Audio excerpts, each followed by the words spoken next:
Wait करी थी जब आपको मिलेगी 10 साल से बनाया करेंगे। 10 साल जी 10 साल पहले इन्वेस्टमेंट करना चाह रहे हैं।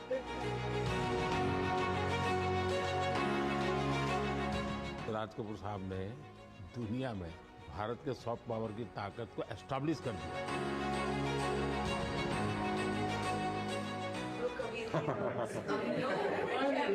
अभी आप लोग कैमरा सामने नहीं उठना चल रहा है।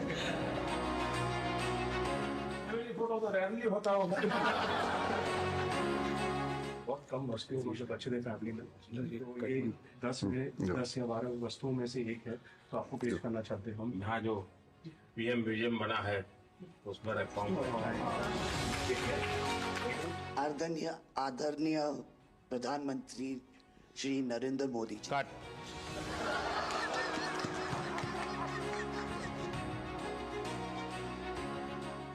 पिछले हफ्ते जो हमारी व्हाट्सएप फैमिली ग्रुप है, हमें एक हफ्ते से सिर्फ ये डिसाइड करें कि हम कैसे आपको कहेंगे प्राइम मिनिस्टर जी, प्रधानमंत्री जी। रीमा बुआ मेरे को रोज फोन करके पूछ रही है क्या मैं ये बोल सकती हूँ, क्या मैं ये वो बोल सकती हूँ। मैं भी आपका परिवार का हूँ भाई, आपको जो मर्जी पड़े वो बोलिए। बहुत अच्छा रट गया।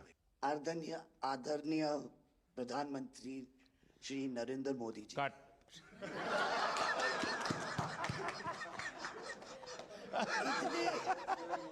इतने कीमती वक्त में आपने सबको आज यहाँ निमंत्रित किया राज कपूर के बर्थडे 100वीं बर्थडे पे अवसर पे। हम आपका शुक्रिया अदा करते हैं और पापा की पिक्चर के गाने की 1-2 लाइन याद आ गई। मैं ना रहूंगी, तुम ना रहोगे, लेकिन रहेंगी निशानियां। वाह। आपने इतना सम्मान प्यार दिया है, आज के दिन को सारी इंडिया देखेगी कि नरेंद्र मोदी जी प्राइम मिनिस्टर हमारे ने कितना सम्मान कपूर परिवार को दिया है। राज कपूर साहब का से बहुत बड़ा योगदान है जी, आपका स्वागत करने का अवसर मिला। और राज साहब का 100वां जन्मदिन यानी हिंदुस्तान की फिल्म इंडस्ट्री की स्वर्णिम यात्रा का वो कालखंड है जी। अब 1947 नीलकमल, अब 2047 को हम जा रहे हैं। 100 साल की एक प्रकार से जब यात्रा बनेगी तो कितना बड़ा देश को कंट्रीब्यूशन है। आजकल हमारे यहाँ डिप्लोमेटिक वर्ल्ड में सॉफ्ट पावर इसकी बहुत चर्चा होती है कि भाई जिस जमाने में सॉफ्ट पावर शब्द का जन्म नहीं हुआ होगा, शायद राज कपूर साहब ने दुनिया में भारत के सॉफ्ट पावर की ताकत को एस्टैब्लिश कर दिया था। यानी एक बहुत बड़ी भारत को उनकी सेवा थी। रणवीर के साथ हुआ है, वो गाड़ी में बैठा था और एक रशियन टैक्सी ड्राइवर था और उसने बोला कि are you from India? Oh, and he was singing a song, I am Raj Kapoor's grandson. से बेटा मैंने कहा था कि मैं उनका पोता हूं, तो हमेशा मुझे फ्री टैक्सी फ्री हो जाती है। एक काम हो सकता है क्या, खास करके सेंट्रल एशिया, कोई ऐसी फिल्म बने जो वहाँ के लोगों के दिल दिमाग पर राज साहब आज इतने सालों के बाद भी, यानी आज भी उनका पूरा कंट्रोल है। मैं बताता हूँ, आज छोटे बच्चों को भी सिखाते गाने। हाँ, यानी उनके जीवन में प्रभाव है। मुझे लगता है कि सेंट्रल एशिया में बहुत बड़ी ताकत है जी। हमें पुनर्जीवित करना चाहिए, हमें इसको नई पीढ़ी तक जोड़ना चाहिए और एक लिंक बने, वैसा कोई क्रिएटिव वर्क करना चाहिए और बन सकता है। वो उनको इतना प्यार मिला उसमें कि ये थोड़ा से उनका नाम इंटरनेशनली भी बाहर गया और उनको बोल सकते हैं छोटे से तरीके से एक कल्चरल एम्बेसडर।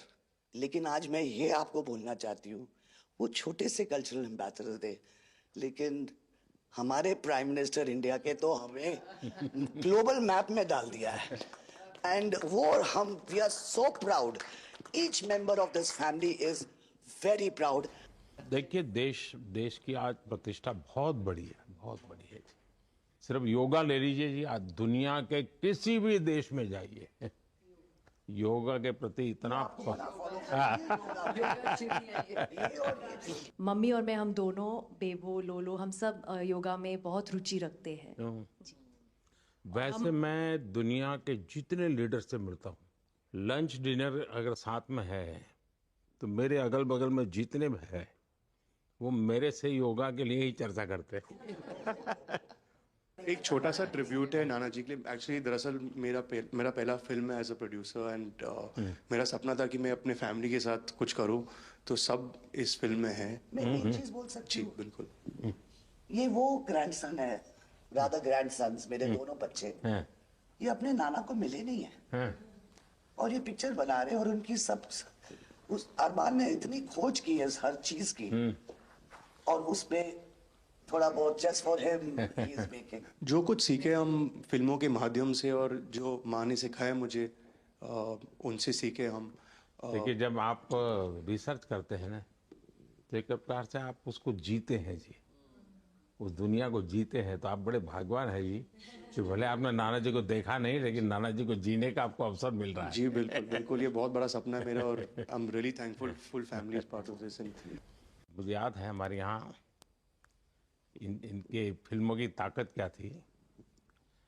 जनसंघ का जमाना था और दिल्ली का चुनाव था, तो चुनाव में जनसंघ के लोग हार गए। तो अडवाणी जी, अटल जी ने कहा, यार चुनाव तो हार गए, क्या करेंगे, तो चलो बोले मूवी देखते हैं। तो वो मूवी देखने गए, राज कपूर साहब की मूवी फिर सुबह होगी। जनसंघ के दो नेता पराजय के बाद जाते हैं और मूवी देखते हैं फिर सुबह होगी, और आज फिर सुबह हुई। मैं चाइना में था, आपके पिताजी का एक गाना था, उसको वो प्ले कर रहे थे। तो मैंने मेरे साथियों को कहा, मैंने कहा इसका मोबाइल फोन पे रिकॉर्डिंग करो। मैंने ऋषि साहब को भेजा था। अच्छा, और वो इतने प्रसन्न हो गए। इनफैक्ट अभी हाल ही में आप आई थिंक अफ्रीका गए थे, और वहाँ भी मैंने एक क्लिप देखा था, आप एक जवान के साथ खड़े थे और वो उस टाइम मेरा गाना गा रहे थे। समझा आप, पर मैंने वो क्लिप देखा था और काफ़ी लोगों ने मुझे भेजा था, सब लोग बहुत खुश हो गए। बट एक चीज़ मैं कहना चाहूँगी, गाना जो है, जो दुनिया को यूनाइट करता है, स्पेशली जो हिंदी गाने होते हैं, मतलब लोग गाते ही रहते हैं, शायद शब्द उनको समझ में ना आए। और ये मैंने काफ़ी देखा जब हम ट्रैवल करते हैं, खास करके of course with Raj Kapoor songs, but even now I think एक जो एक स्पेशल फीलिंग और एक सेंटिमेंट होता है हमारे गानों में, सब लोग बहुत इंस्टेंटली कनेक्ट करते हैं। और उसी के साथ एक क्वेश्चन था आपके लिए, क्या आप गाने सुन पाते हैं? मैं सुन पाता हूँ, क्योंकि मुझे अच्छा लगता है। कभी मौका मिल जाए तो मैं जरूर सुन लेता हूँ। आप पहले प्रधानमंत्री हैं जिससे मैं मिला हूँ, और आपने आंखों में आंख लगा के इतने मतलब पर्सनली हमसे मिले हैं, और 2 बार मिले हैं। आप में इतनी अच्छी एनर्जी है, और आप इतनी मेहनत करते हैं, और आप जो करते हैं मैं आपको कंग्रेचुलेट करना चाहूँगा। और thank you for opening your doors, और हम सबसे मिलने के लिए, और इतने एक्सेसिबल होने के लिए, तो बहुत बहुत शुक्रिया। मैं आपके पिताजी को मिला हूँ, और मैं सोच रहा था कि आज मुझे 3 पीढ़ी को मिलने का मौका मिलेगा, लेकिन आप लाए नहीं तीसरी पीढ़ी को। They're all big actors. We are not in the creative field. My children are trying level best. That we would be invited by the Prime Minister. मतलब पापा थैंक यू। 13, 14 और 15 दिसंबर को हम राज कपूर का एक रेट्रोस्पेक्टिव कर रहे हैं। गवर्नमेंट ऑफ इंडिया, NFDC और NFAI ने हमारी बहुत मदद की। हमने उनकी 10 फिल्म लेके उनको रिस्टोर किया है, ऑडियो और विजुअल। तो हम पूरे हिंदुस्तान में कुछ 160 थिएटर्स में 40 सिटीज़, अराउंड 40 सिटीज़ उनकी फिल्में दिखा रहे हैं। तो 13 तारीख को हमारा प्रीमियर है, जो हम मुंबई में करें। पूरी फिल्म इंडस्ट्री को हमने बुलाया है। Thank you. जय गणेश।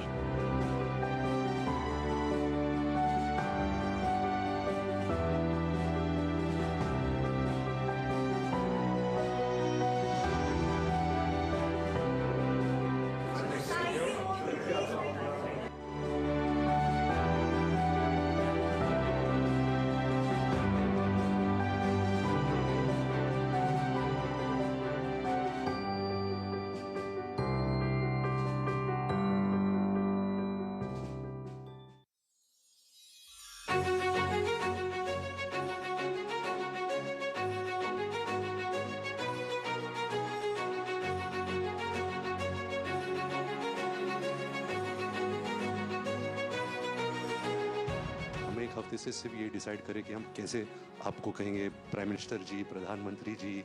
मैं भी आपका परिवार का हूँ भाई।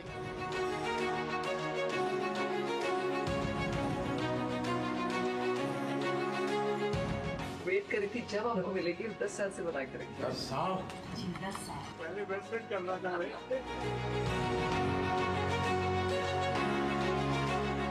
राज कपूर साहब ने दुनिया में भारत के सॉफ्ट पावर की ताकत को एस्टैब्लिश कर दिया। तो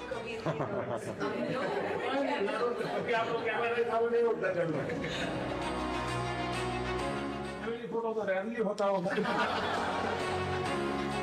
बहुत कम वस्तुओं में जो बचे थे फैमिली में, तो ये 10 या 12 वस्तुओं में से एक है, तो आपको पेश करना चाहते हैं हम। यहाँ जो पीएम म्यूजियम बना है उसमें रखा हूँ। आदरणीय प्रधानमंत्री श्री नरेंद्र मोदी जी। कट।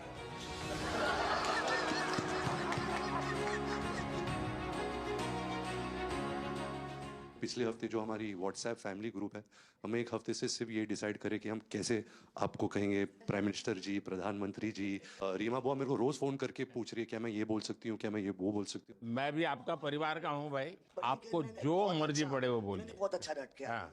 आदरणीय प्रधानमंत्री श्री नरेंद्र मोदी जी। कट।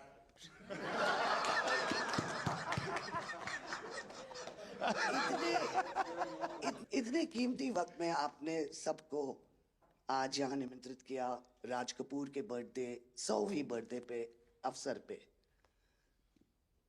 हम आपका शुक्रिया अदा करते हैं। और पापा की पिक्चर के गाने की 1-2 लाइन याद आ गई। मैं ना रहूंगी, तुम ना रहोगे, लेकिन रहेंगी निशानियां। वाह। आपने इतना सम्मान प्यार दिया है, आज के दिन को सारी इंडिया देखेगी कि नरेंद्र मोदी जी प्राइम मिनिस्टर हमारे ने कितना सम्मान कपूर परिवार को दिया है।